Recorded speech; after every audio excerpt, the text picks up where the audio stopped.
School supplies ipinamahagi sa mga mag-aaral na naapektuhan ng magkakasunod na bagyo sa Ilocos Sur. Tunghayan sa ulat ni Ivy Hernando. Karapatan ng bawat bata na makapag-aral, pero minsan kahirapan ang balakid sa karapatan na yan. Grade 6 na si John, higit 10 ang kanyang subject, pero 3 notebook lang ang nabili ng kanyang magulang. Ma'am, meron akong kailangan na gamit, notebook at papel.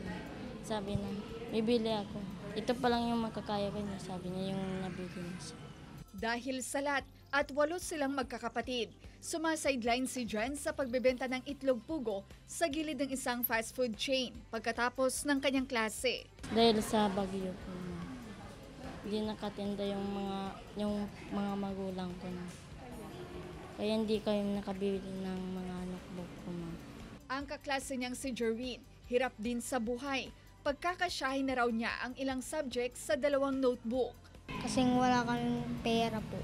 Batid ng eskwelahan na marami sa kanilang mag-aaral ang miyembro ng 4Ps. Bilang tugon, ilang stakeholders ang nagtulong-tulong upang makapagbigay ng school supplies sa mga mag-aaral ng Bantay East Elementary School ng Bantay, Ilocos Sur. May mga nagtitinda dyan sa labas, kaya naghahanap kami ng mga stakeholders para may mag-sponsor sa kanila.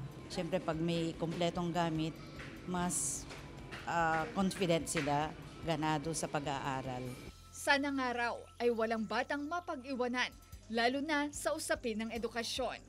Ivy Hernando para sa Mornings with GMA Regional TV.